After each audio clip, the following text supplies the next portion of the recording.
MJ. So, grabe, galing na bata. At a very young age also, sobrang powerful ng vocals. Ano siya, makikita mo sa kanya yung poise, how he stands up on stage, how he performs.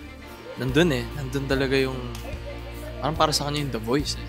Yun yung nakikita ko. Siya rin yung kid na tipong kahit pa years have gone, makikita mong nandun yung vocals niya, nandun yung power.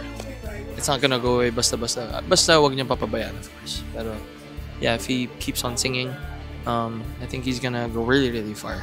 And of course, with Coach Julie here,